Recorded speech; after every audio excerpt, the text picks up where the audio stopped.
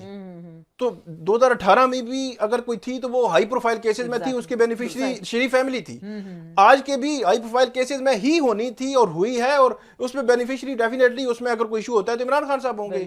تو یہ جو لنک کیا جا رہا ہے میں اس سے ایگری نہیں کرتا. میں یہ کہتا ہوں کہ یہ جو 6 ججز ہیں انہوں نے جو باتیں کی ہیں اس کی تحقیقات ہونی چاہیے, اس کو لاجیکل اینڈ تک پہنچنا چاہیے. اگر یہ نہ پہنچا تو میں آج آپ کو بتا رہا ہوں کہ یہ ہائی کورٹ اور جو ڈسٹرکٹ کورٹ ہے اسلام آباد کی خاص بات کروں, اور اوور آل بھی اس کا اتنے گہرے اثرات ہوں گے کہ آپ کی سوچ ہے کہ آج کے بعد پھر آپ بھول جائیں کہ پھر جو چاہیں گے وہ ہو جائے گا. تو پھر معاشرے میں آپ آزادانہ فیصلے نہیں دے سکتے. بالکل وہ بات کرنے میں شکایت لگاؤں گا تو میری جو چیف جسٹس ہیں وہ تو مجھے کہیں اور آسما چودھری صاحبہ وہ مجھے ڈیفینڈ ہی نہیں کریں گی. بالکل وہ مجھے جس کے بارے میں شکایت کروں گا اسی کے آگے بھیج دیں گی کہ جاؤ بھئی آپ کمیشن میں اس کا مطلب یہ جو ٹی او آر سے چلیں وہ اب طے کریں گے, وفاقی کابینہ نے طے کرنے. آپ کو لگ رہا ہے یہ سفارشات پہ اگر چلیں کوئی ریکمنڈیشنز دے دی, مہینہ لگتا ہے 2 مہینے لگتے ہیں, کیا عمل درآمد ہوگا؟ اور دوسری بات اس کو مانیں گے, اس جو جائزہ کمیشن کی رپورٹ آئے گی اس کو کوئی مانے گا یا نہیں مانے گا؟ کسی نے آج سے پہلے جو کمیشنز کی سفارشات آئیں اس کو مانا آج تک؟ وہ دیکھی بھی نہیں, کسی کے نالج میں بھی نہیں ہوتی. حمود الرحمان سے لے لیں آج تک. مجھے یاد ہے سابق چیف جسٹس ہوتے تھے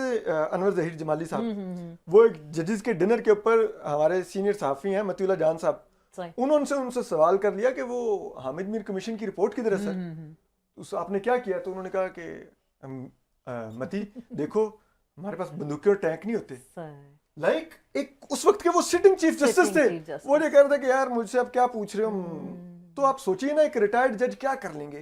اور پھر ان ماضی کے کمیشنز کی کس سفارشات کے اوپر آج تک عمل ہوا ہے؟ کیا سلیم شہزاد شہید کے کمیشن کی رپورٹ پر عمل درآمد ہوا؟ کیا حامد میر صاحب کے اٹیک کے کمیشن کی رپورٹ وہ تو باہر بھی نہیں آئی, لیک ہو گئے کچھ حصے آئے, ٹھیک ہے, تو کہیں پر کچھ نہیں ہوا. اس میں آپ کیسے امید رکھتے ہیں کہ کچھ ہوگا, اور وہ بھی اتنا معذرت کے ساتھ ایک ٹوتھ لیس سا کمیشن آپ بنا دیں, اور وہ کمیشن بھی وہ بنا رہے ہوں. تو یہ اکیلے جج کریں گے کیا؟ وہ اکیلے ہی بیٹھ کے سنیں گے, سب کی باتوں کو سنیں گے؟ نہیں, وہ پورا مطلب ایک سیکریٹریٹ تو بن جائے گا, کسی اسپیسیفک کوئی جگہ ان کی دی جائے گی جہاں پہ آفس ہوگا, ان کے پاس ایک ٹیم ہوگی جو آفس ورک کے لیے, پھر ان کے لیے جو فائنینشلی جتنی بھی اخراجات وغیرہ ہیں ان کے لیے بھی پوری جو سلسلہ. اس کو کتنے مہینہ, 2 مہینہ, 3 اب یہ ٹی او آرز میں ساری چیزیں آ جائیں گی. ٹی او آرز کیا کہتے ہیں, اس میں مطلب کتنے ٹائم فریم کتنا ہوگا.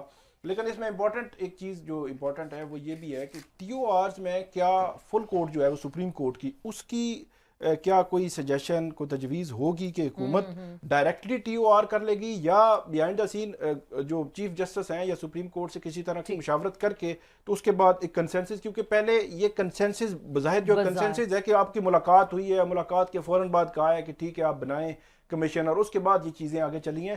تو اب جو ٹی او آرز ہیں وہ پورے اس کمیشن کے فیٹ کو ڈیسائیڈ کر رہے ہوتے ہیں. تو ٹی او آر بڑے اسپیسیفک ہونے چاہیے, اور اب دیکھتے ہیں کہ وہ کیا. اور اب یہ دیکھتے ہیں کہ ان ججز کو بھی اسد آپ کو لگ رہا ہے ٹرسٹ ہوگا چلیں تصدق حسین جیلانی صاحب پہ, کہ واقعی ان کی بات سنی گئی ہے, ان کی جو گزارشات ہیں یا ان کی جو باتیں انہوں نے لوگوں نے محسوس کی, آپ کو لگ رہا ہے وہ بھی ان پہ ٹرسٹ کریں گے؟ اور دوسری بات کوئی تحریک تو نہیں چلے گی اس کے بعد؟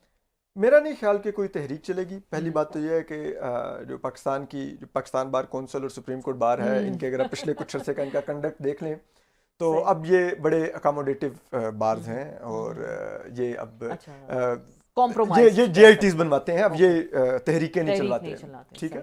اور ان کی پریس کانفرنس پہ 1 گھنٹے میں جے آئی ٹی بن بھی جاتی ہے, تو ان کو بھی دوسری طرف سے اکاموڈیٹ کیا جاتا ہے, یہ بھی دوسری سائڈ کو اکاموڈیٹ کرتے ہیں, تو وہ تحریک کا تو بالکل کوئی سوچے بھی نہ. جہاں تک رہ گیا ان ججز کے اعتماد کرنے کا تعلق, تو میرا نہیں خیال کہ ان ججز کے پاس اب کوئی آپشن ہے کہ یہ اب اس کمیشن کے علاوہ کوئی رستہ اختیار کریں. ہاں یہ ہو سکتا ہے کہ یہ زیادہ زیادہ یہ کر سکتے ہیں کہ یہ کمیشن کو ہو سکتا ہے اپنی اسٹیٹمنٹ ریکارڈ کروانے سے کوئی انکار کر سکیں, لیکن اس کے بھی امکانات مجھے بہت کم لگتے ہیں. لیکن again there is a question کہ سرونگ ججز کو آپ کس طرح سے ایک کمیشن کے اندر آپ پیش کریں گے, وہ کس حیثیت ہو سکتا ہے کچھ ججز انکار بھی کر دیں, یہ بھی ہو سکتا ہے. ہاں تو وہ مجھے یہ ابھی تک کچھ مجھے نہیں سمجھ آئی. ثاقب بھائی میرے سینئر ہیں, وہ زیادہ بہتر سمجھتے ہیں. پھر بالفرض ہم ازمپشنز پہ بات کر رہے ہیں کہ ججز پیش ہوں گے نہیں ہوں گے, اور پھر کمیشن کی کچھ سفارشات ہوتی ہیں, اس پر عمل درآمد پھر ایگزیکٹو نے کرنا ہوتا ہے. آپ کو لگ رہا ہے عمل درآمد ہوگا؟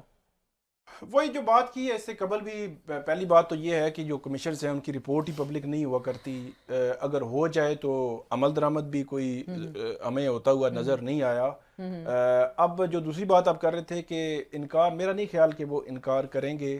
یہ ہو سکتا ہے کہ وہ اس کمیشن کے سامنے پیش ہونے کی بجائے ریٹن میں کوئی چیزیں جو ہے وہ کمیشن کو بھیج دیں. لیکن اس میں پھر ایک امپورٹنٹ چیز آ جاتی ہے.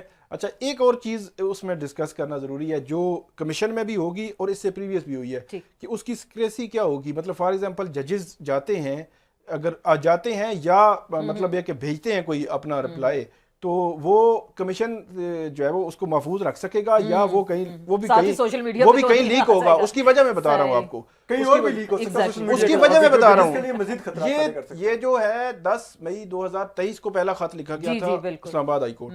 اچھا اس سے پہلے چیزیں چل رہی تھیں اور خط جو ہے وہ لکھا گیا. اچھا 10 مئی 2023 کو خط لکھا گیا، اس کے بعد میٹنگز ہوتی رہی، پھر 12 فروری 2024 کو خط لکھا گیا، پھر میٹنگز ہوتی رہی، پھر ابھی 25 مارچ 2024 کو انہوں نے سپریم کورٹ خط لکھا اور 26 مارچ کو تقریباً اراؤنڈ 7 بجے وہ خط جو ہے وہ 7:15 بجے لیک ہو گیا. مطلب جب سپریم کورٹ کو انہوں نے لکھا اگلے دن جا کے لیک ہوا. مطلب میری اسیسمنٹ کے مطابق اور میری انفارمیشن کے مطابق وہ جب ہائی کورٹ سے نکل چکا تھا اور سپریم کورٹ میں اب بہت سارے ججز کے پاس گیا اور جو سپریم جوڈیشل کونسل کے ممبران ہیں ان کے پاس بھی گیا، کہیں سے بہرحال جو ہے وہ لیک ہوا. کیونکہ ان ججز نے یقینی بنایا کہ یہ جو ہمارا انٹرنل چیزیں چل رہی ہیں یہ کہیں پہ لیک نہ ہو، کہیں انہوں نے کسی کے ساتھ شیئر نہیں کیا، کوئی خبر نہیں بنی، کوئی کچھ نہیں ہوا. جب وہاں سے نکلا ہے لیٹر تو اب کمیشن والا معاملہ ہے کہ کمیشن کے پاس جو چیزیں آئیں گی تو وہ کیا اس طرح محفوظ ہوں گی کہ جس طرح ان 6 ججز نے یقینی بنایا کہ یہ کوئی چیز جو ہے وہ باہر نہ نکلے، اور وہ باہر نہیں نکلی. یہ مطلب پتہ ہونا چاہیے. ماضی میں ہم نے دیکھا کہ مختلف جو ججز تھے وہ مطلب اس قسم کے جو لیٹرز اگر لکھنا ہے ایک لیٹر تو ایک لیٹر جو ہے سیدھا صحافیوں کے پاس بھی پہنچتے رہے ہیں. لیکن ان 6 ججز کو یہ آپ کریڈٹ دیں گے کہ انہوں نے میڈیا وار بالکل بھی نہیں لڑی. بالکل. اسد آخری بات کریں گے. آپ کو لگ رہا ہے کہ ایک تو چیف جسٹس صاحب پھر فائنلی، کیونکہ کل ہماری لائر سے بات ہوئی تو وہ یہ کہہ رہے تھے ہم اس چیز کو دیکھیں گے اور پریشر رکھیں گے کہ 184(3) کا اختیار استعمال کیا جائے چاہے اس کمیشن کے بعد رپورٹ آنے کے بعد. آپ کو لگ رہا ہے وہ اپنے ساتھی ججز کے ساتھ کھڑے ہوں گے مستقبل میں؟ آپ کو لگ رہا ہے یہ تو ڈیپینڈ کرتا ہے کمیشن کی رپورٹ کب تک آتی ہے، اس کے بعد موجود چیف جسٹس کے پاس کتنا ٹینیور باقی ہوتا ہے. ہم کچھ ایکسٹینشن کی باتیں بھی سن رہے ہیں. ہاں تو وہ آپ کو پتہ نا 6 ماہ جب آخری رہ گئے تھے امرتا بندیال صاحب کے تو معذرت کے ساتھ ان کی ریٹ ختم کر دی گئی تھی، ان کے فیصلوں کے اوپر کوئی امپلیمنٹیشن نہیں ہوتی تھی. تو یہ بڑا میٹر کرتا ہوتا ہے. ہماری ریاست بڑی ایکسپرٹ ہے، وہ آخری کئی ماہ تو بڑے سکون سے گزار لیتی ہوتی ہے، آپ شور کرتے بھی رہیں.